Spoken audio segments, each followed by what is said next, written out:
안녕하십니까. 혼란한 정치 시사 이야기를 30년 정치부 기자의 초고를 술술 풀어보는 선거권의 혼술 12월 3일 목요일에 인사드립니다. 오늘도 목요일에 모시는 분 송원재 KNN 방송위원 모셨습니다. 안녕하십니까. 반갑습니다. 예. 지금 요즘 대목이죠. 예.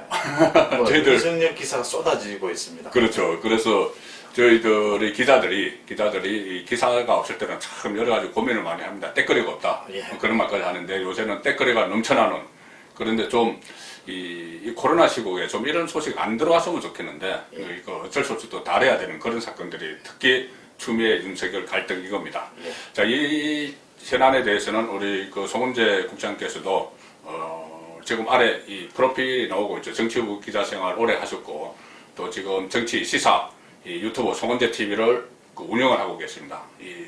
많이 봐주시고 좋아요도 눌러주시고 구독도 눌러주시면 감사하겠습니다. 그래서 고맙습니다. 지금 계속 이 이슈에 대해서 이제 추적을 해오고 있지 않습니까? 예, 예. 결국 내일 징계위원회가 마지막 어떤 관문이 될 텐데 1라운드, 2라운드는 전부 윤석열이 이겼습니다. 예. 뭐 행정법원이나 아니면 감찰위원회는 이겼고 다시 직무에 복귀했고 내일 3라운드 아마 내일 징계위원회 그대로 열릴 것 같은데 윤석열 쪽에서는 8일로 연기하자고 했는데 열릴 것 같은 것이 지금 문재인 대통령이 방금 지금 시간이 오후 3시 15분 정도 됐는데 조금 전에 청와대 기사가 하나 나왔습니다. 강민석 대변인이 예. 갑자기 문재인 대통령 입장이라고 하면서 이야기를 했어요. 예. 윤석열 검찰총장에 대한 법무부의 징계위원회 운영과 관련해 절차적 정당성과 공정성이 매우 중요하다 이렇게 말하면서 사안의 중대성에 비춰서 징계위원회는 더더욱 절차적 정당성과 공정성을 담보해야 된다. 자, 사실 윤석열 이 징계 문제에 대해서 예. 문재인 대통령 직접 메시지를 놓은 거 처음입니다. 예.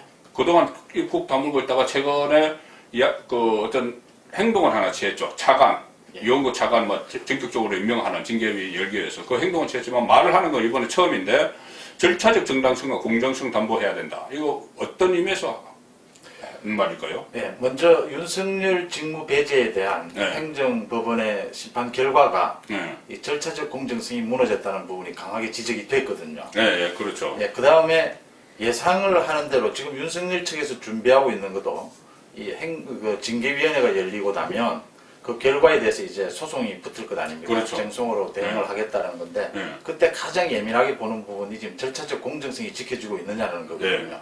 그러니까 대통령은 어쩔 수 없이 지금 추미애가 이제 뒤로 젖혀지고 대통령이 나설 수밖에 없는 그렇죠. 상황이 되지 않았습니까? 차관 인사를 대통령이 또 해야 되는 거죠. 연출자가 앞으로 나섰죠. 예, 나서서 이제 가장 강조해야 될 것이 이제 정당성, 공정성을 얘기를 하면서 대통령이 사실은 제가 보기에는요.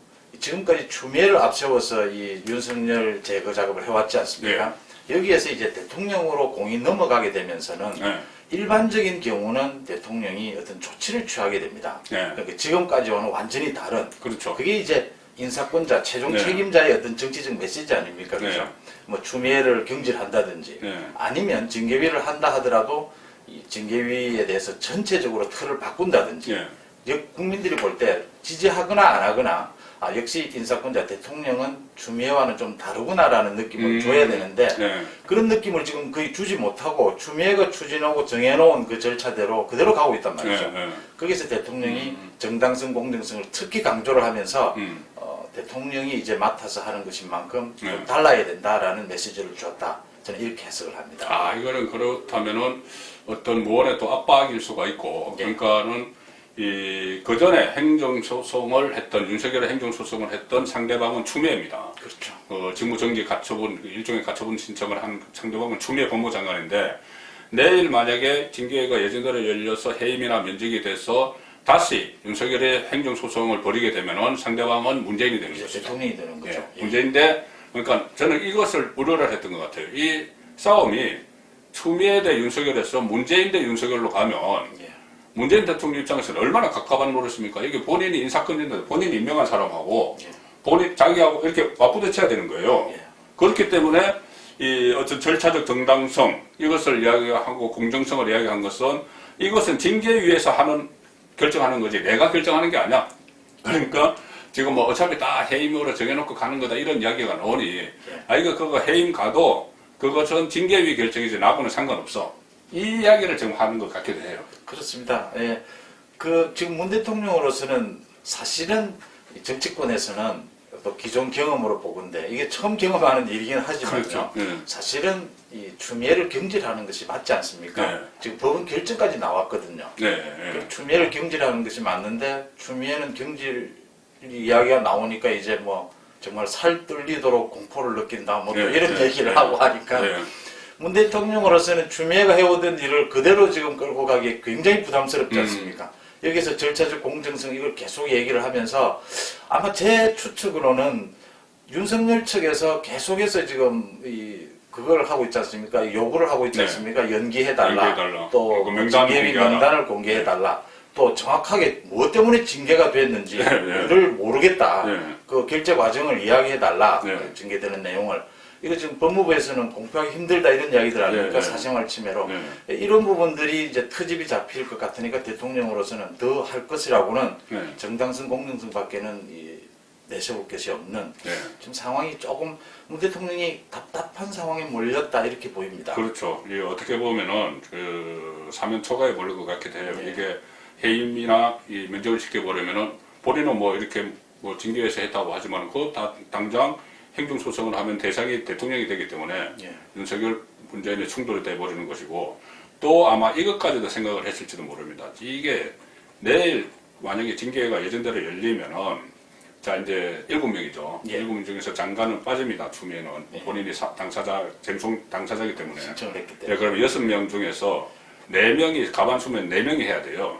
4명이 어떤 결정에 동의를 해야 되는데 만약에 해임을 하더라도 가장 변수가 지금 외부 3사람입니다. 예, 외부 인사 3사람인데 검사 뭐 차관이 있고 뭐 법무부 차관이 있고 그다음에 검사 그 추미애가 지명하는 검사 2명. 두 사람이 있고. 이거는 뭐 그렇다 치더라도 추미애가 위촉한 외부인 3사람이 있거든요. 예. 한 사람은 변호사, 한 사람은 법학 교수, 또 한 사람은 학식과 경험이 풍부한 인사 이렇게 돼 있어요. 예.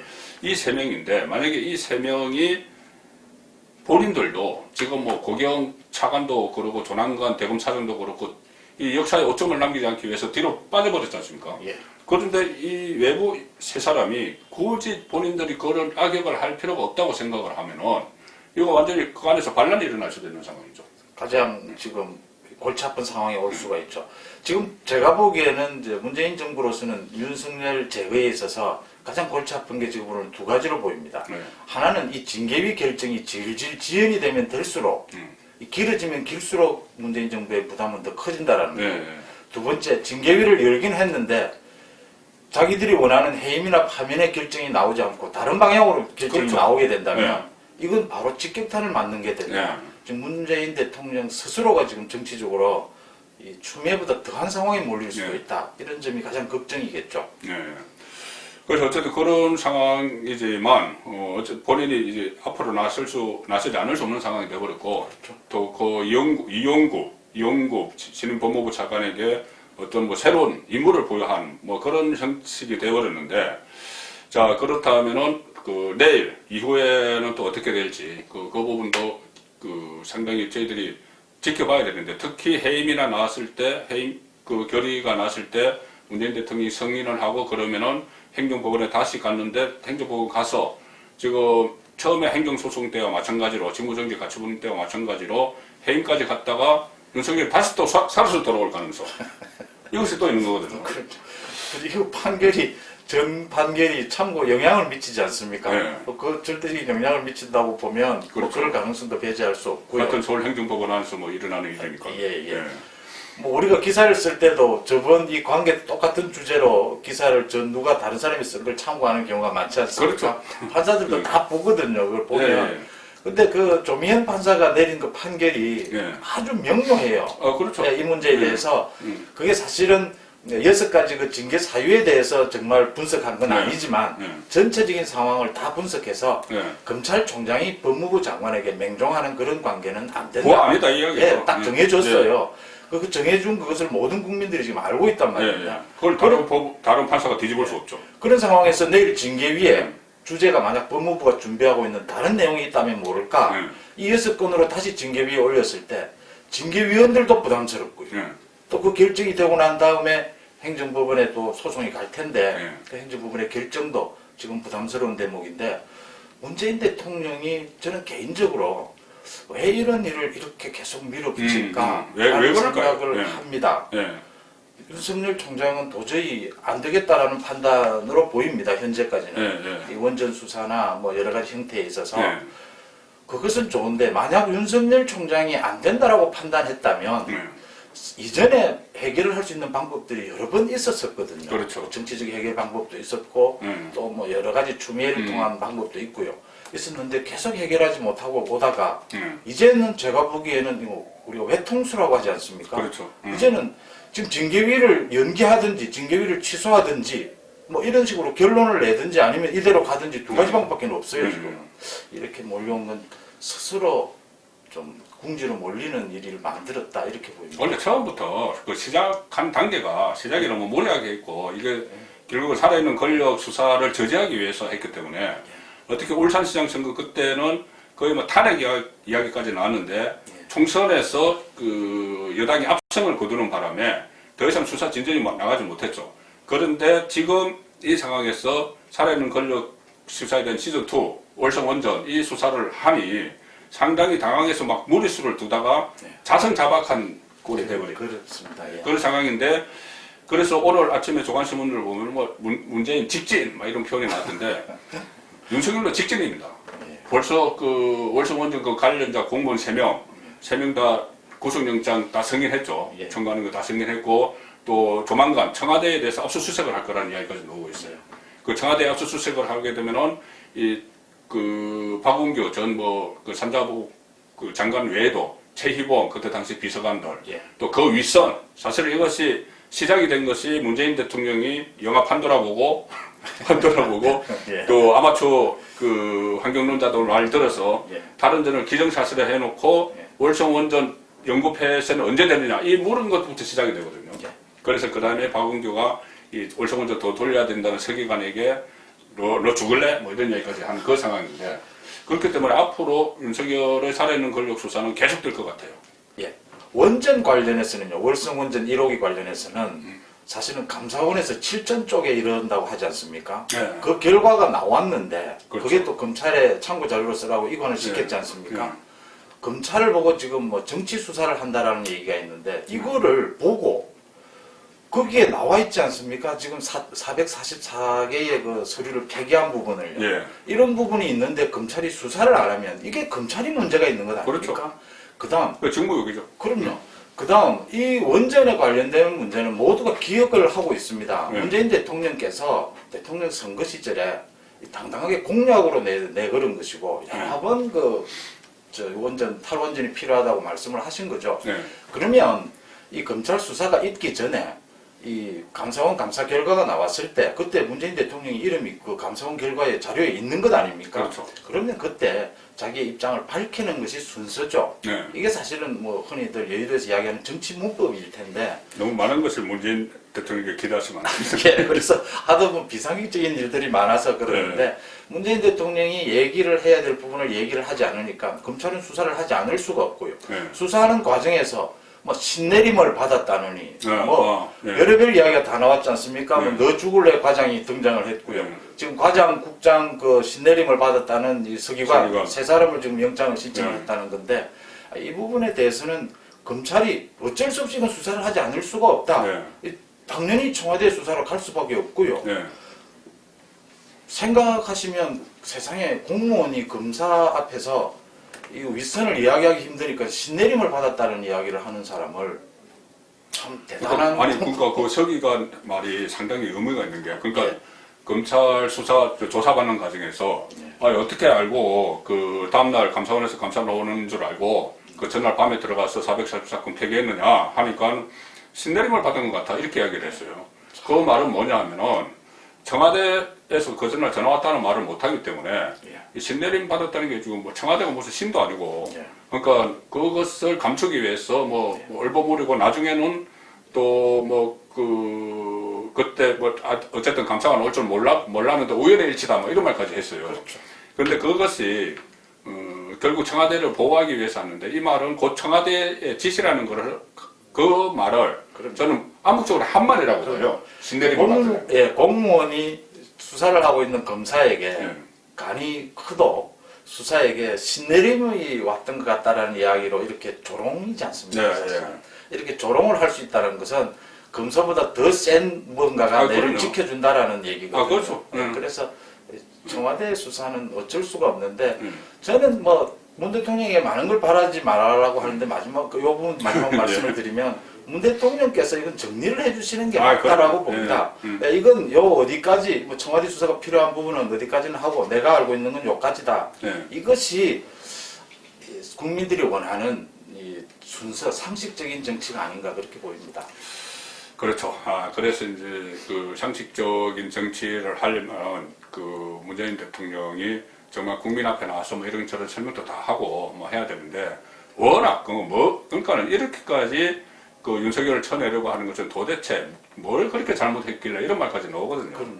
그래서 지금 원전뿐이 아니고 라임, 옵티머스 이것도 거의 다 수사가 지금 멈춰 있지 않습니까? 서울중앙지검 윤석열이 지금 그 배제되고 하는 그 상황에서 이것도 다시 수사가 돼야 되고 저는 가장 중요한 게 울산시장 선거 부정선거 그 의혹 그것은 지금 그 딱 임종석 앞에서 멈춰버렸죠. 예. 임종석 앞에서 멈춰서 13명 기소된 상황에서 뭐 재판도 지금 안 열리고 있어요. 예. 재판 안 열리고 있는 이 상황인데 임종석 그 다음에 그때 당시 총 7개, 8개 부서가 총동원됐으면 대통령 모르고는 그렇게 못합니다.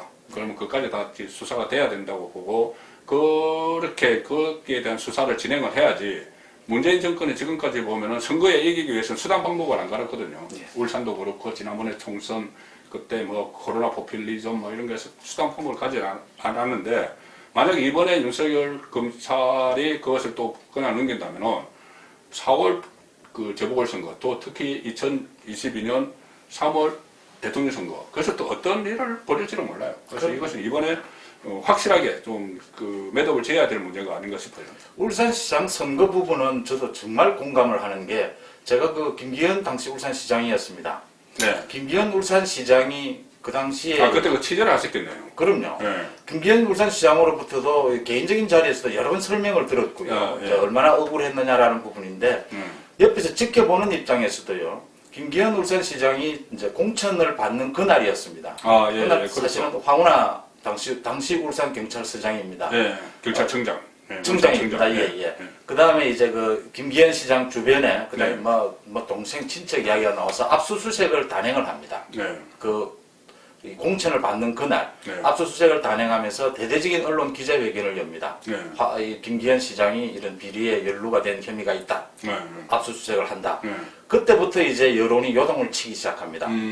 김기현 시장이 그때 선거가 이제 막 들어가니까요. 한 달 남았으니까 틈이 없는 겁니다. 네. 이제 선거전으로 바로 들어간 거죠. 선거전에 들어가서 이제 결국은 지고 송철호 지금 현 시장에게 지고 난 뒤에 이제 소송을 걸고 해서 자기는 이제 혐의를 벗었죠. 네. 혐의를 벗으면서 이제 이 경찰에 문제를 걸고 넘어지면서 이게 울산지검에서 수사를 하던 것을 그렇죠.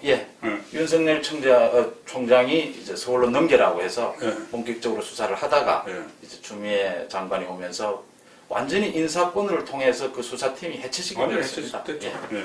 그런 상황이기 때문에 그렇다고 이것이 결국 이번 정권이 끝나도 다음 정권에서라도 분명히 문제가 될 수 있는 것이고 그렇게 되면은 그때 또 공소시효 이야기 나오고 하니까 지금이라도 빨리 수사를 좀 재결을 해야 되는 그런 그 필요성이 있는 거예요. 원시적인 방법의 그 선거 개입이라고 해야 네. 되나요? 그런 부분이죠. 네, 그래서 그러니까 노골적이죠. 예. 노골적으로 선거 개입을 했고 앞으로도 또 중요한 선거가 남았는데 그런 또 행태를 보일 수가 있기 때문에 이 부분은 울산 그 부정선거 개입 의혹 이것도 윤석열 검찰총장이 다시 수사 지휘권을 잡았으니 이것도 강력하게 좀 엄중하게 수사를 해야 된다.